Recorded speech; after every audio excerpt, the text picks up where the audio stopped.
we're living right next to the forest.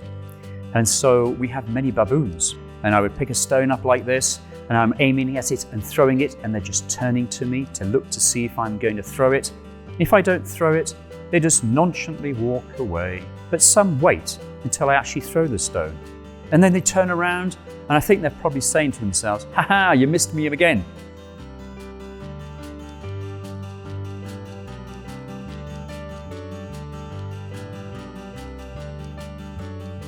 I'm from the UK, actually from England in the UK, and a small part of the country called Herefordshire. So my role here in northern Kenya, actually here in the place called Marsabit, where I am now a teacher within the new Bible Training Centre. It's only when I first became a Christian at the age of 19 that missions was on my agenda, because I was converted by somebody who was in the Royal Air Force, and it's through his mission that I then became a Christian. And through this, my mission within the Royal Air Force, in a completely secular world, was to tell people about Christ. So to do the next part of mission was to get some training. I did go to Bible school for 1 year initially of a 3-year degree in theology. After we finished that, my wife and myself and our 3 children were called to go to Africa. So we went to Kenya to work at Wilson Airport from my aircraft background to work on aircraft.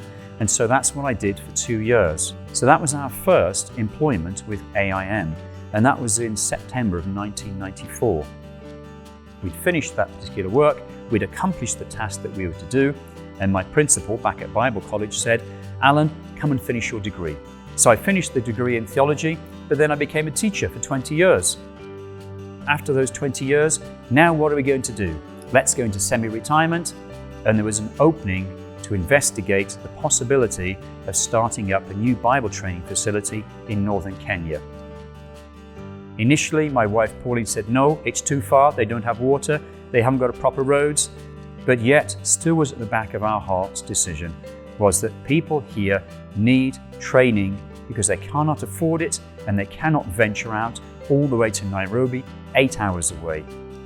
It took 2 years for us to get the complete finance, but God's timing is perfect. And here we are today. We started the Northern Bible Training Centre, and we've now got 10 growing to 11 to 12 and other students coming along who want to learn so they can teach their own people groups the love of Christ and how to proclaim it to their tribes and nation. It doesn't mean to say that when we come out of that comfort zone that God's not going to be with us, because He is.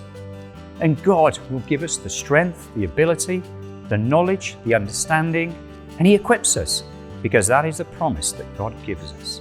Those whom He calls, He also equips. He's done that for us. He'll never leave you and He'll never forsake you. And that's the beauty of our faith in the Lord Jesus Christ. You know, it brings tears to your heart when you say that, doesn't it?